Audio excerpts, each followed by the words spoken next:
Ano isang pangarap mo noon bilang bata na gusto mo pa rin matupad hanggang ngayon? Gusto ko talaga kasi maging lawyer eh. Pero gusto ko pa rin naman, pero ayoko na siya ngayon. Ano ba? Ano isang pangarap mo noon bilang bata na gusto mo pa rin matupad ngayon? Hindi ko na rin siya gustong tuparin eh. Parang I'm okay naman na. So, parang, yun. Wala lang talagang chance kasi. Kasi syempre, I need to, parang sususi pa ba ako? May naghihintay sa aking 4 na papaaralin ko pa. Diba? Lawyer pa, 4 years, tapos mag-4 years ka pa ulit kasi maglo-law ka pa and all. Diba? O saan ko naman kukunin yon? Pero hindi ko naman pinagsisisihan. Pero I don't know. I don't know kung gusto ko pa siyang tuparin ngayon. Or nandyan lang siguro yung dream na yan na baka, hopefully.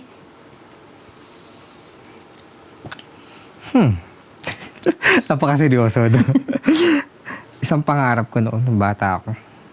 Maging mermaid. Gusto mo pa rin siya tuparin? Actually, apakasimple lang talaga ng pangarap ko. Kasi nung bata nga ako, wala naman kasi akong kasama lagi sa bahay. Lalo na kasi ang layo ng gap ko dun sa sumunod sa akin na babae. So, 2 lang kami ng ate ko. Tapos parang, dahil yung ate ko yung kalaro ko madalas, tsaka yung mga klase niya. Medyo 5 years din yung gap namin ng ate ko. So, malalaki na sila. Mga teenager na sila nun. Tapos ako elementary pa lang ako nun. Tapos ang lagi namin pinaglalaro, mga Barbie dolls, yung paper dolls, yon.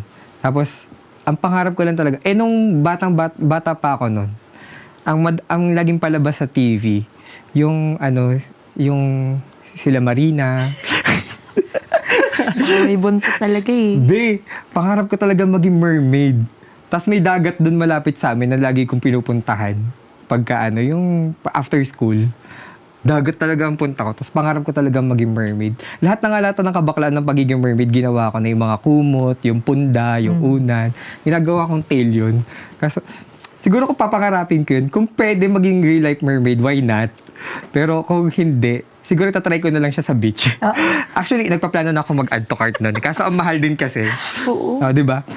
Kasi kasi kung kwento ko yung pangarap ko nun, parang wala talaga akong may ibang maisip. Kasi feeling ko pag mermaid ka, Free. You can Diba? go everywhere. diba? Malaya Ayoko kasi talaga maging eh. bird, masushoot pa ako dun ng baril.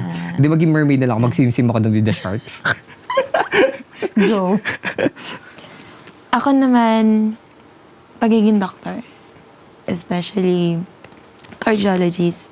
Kasi, ewan ko ba, parang naano ako dun sa tita ko na tita ninang ko. Ano siya, cardio siya. Then nakikita ko kung paano siya tumulong. Kasi lagi ako nasa clinic niya eh. So nakikita ko kung paano siya tumulong. So pangarap ko yun, makatulong. And siguro hindi ko na siya na-pursue kasi nga wala naman magpapaaral sa akin. Hindi ko rin naman ka-afford yung tuition sa sa meds. So ang nangyari, punta ko dun sa eduk. Pa no choice. Every night. Grabe ka naman sa mga eduk. Hindi naman. Hindi na choice mo yung head. Nino-choose mo yung mga teachers. Hindi kasi Grabe ka sa naman. eduk sa amin, walang tuition. Free. Free yun. So parang, sige, dun ako.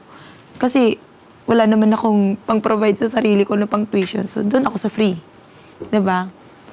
Di sabi ko, nung time na yun, every night, umiiyak ako. Lalo pag lesson plan. Diyos ko, sabi ko, di naman kasi ito yung pangarap ko eh. Sabi ko, dapat ang hawak ko ngayon.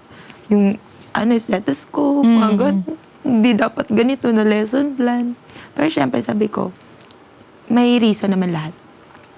Then, until now, gusto ko siyang i-pursue if may chance. Since yun talaga yung gusto ng puso. So, yun lang. Yung mga pangarap mo nung bata ka, kaya mo pa yung abutin ngayon. It's never too late to go after what you've always wanted. Of course. Makakapag-mermaid pa tayo. Ay, baka matawag pa akong attorney. Na-encourage naman ako doon. O nga, napaisip ako actually, kung mag-ipupursue ko nga yung law. Kaya mo Why yun. not? Get in. Game. Ako na. Ako na. Ako pa ulit-ulit? Sige.